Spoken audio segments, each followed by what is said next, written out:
Le gouvernement, pendant ce temps-là, a lancé une procédure de dissolution des jeunesses nationalistes révolutionnaires. Regrettez-vous ou approuvez-vous cette décision? Je n'ai ni à la regretter ni à l'approuver, mais je pense qu'il y a une loi et que le ministère de l'Intérieur a bien vérifié que la loi, les conditions pour cette dissolution étaient remplies.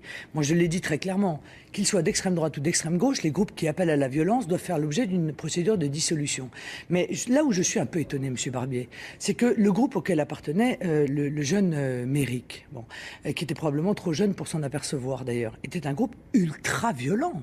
C'est un groupe qui fait appel systématiquement à la violence. Il y a 2 poids 2 mesures alors? Mais est-ce que, ça me paraît évident, est-ce que les journalistes sont allés sur la page Facebook ou sur le site internet de ces antifas? Moi j'y suis allé. Voilà ce qui a été posté il y a 1 an.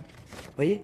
C'est le genre de choses qui a été posté sur ce site Antifa Paris banlieue il y a 1 an. Mais violence d'un dessin ou violence dans la rue, c'est différencié, non. L'intégralité, monsieur, des affiches sont des appels à la violence. Là, on voit un appel à la manifestation avec quelqu'un avec un lance-pierre. Là, on voit quelqu'un avec une bête de baseball. Voilà ce que sont Mais le mort est d'un côté, pas de l'autre. Non, mais d'accord, mais ça, il se trouve que c'est une rixe qui a tourné ainsi. Il n'en demeure pas moins que ces mouvements d'extrême gauche ultra-violents doivent faire aussi l'objet d'une dissolution de la part de M. Valls, sauf, et ce serait très inquiétant, à considérer qu'il y a une proximité idéologique entre le Parti socialiste, M. Mélenchon, et même peut-être Mme MKN d'ailleurs, avec ces mouvements ultra-violents. La preuve, c'est qu'ils sont tous allés à la manifestation derrière les banderoles de ces mouvements ultra-violents. Vous citez Jean-Luc Mélenchon, écoutez ce qu'il dit de votre proximité avec ces fameuses jeunesses nationalistes et son leader Serge Ayoub. Madame Le Pen ment.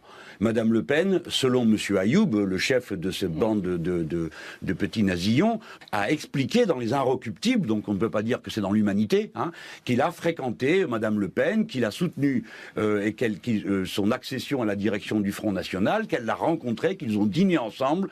Bon, vous aviez dit que vous attaqueriez en justice ce qui ferait de l'amalgame. Est-ce que vous allez attaquer Jean-Luc Mélenchon en justice? Monsieur Mélenchon, je ne pourrais pas. Je dirais, l'obsession qu'il développe à mon égard est proportionnelle au désintérêt total que je lui porte et que lui portent les Français, d'après d'ailleurs les dernières études d'opinion. Ce que dit Monsieur Mélenchon ne compte rien, ne vaut rien. C'est du grand n'importe quoi en toutes circonstances. Je veux dire, on ne joue pas dans la même catégorie. Moi, je suis à la tête d'un grand mouvement qui aujourd'hui s'oppose à l'UMP et au PS pour pouvoir redresser notre pays. Je considère M. Mélenchon comme quantité négligeable. Est-ce que ce mouvement que vous dirigez n'est pas noyauté par des gens comme Serge Ayoub et ses amis? Mais en aucun cas, M.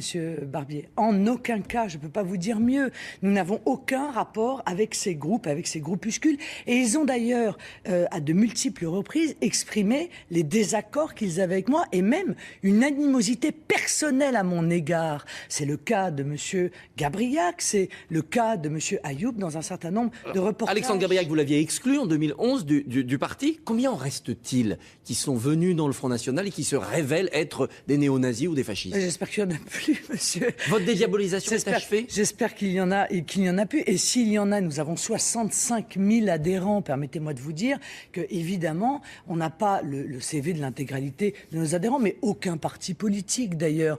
Ce qui est clair, c'est ma volonté de leur dire nous n'avons rien à faire ensemble. Nous n'avons pas les mêmes idées. Nous n'avons pas la même démarche. Par conséquent, si vous pensez que vous devez venir au Front National, surtout ne le faites pas. Vous n'y trouverez absolument aucune adéquation avec votre pensée. Raymond Couder.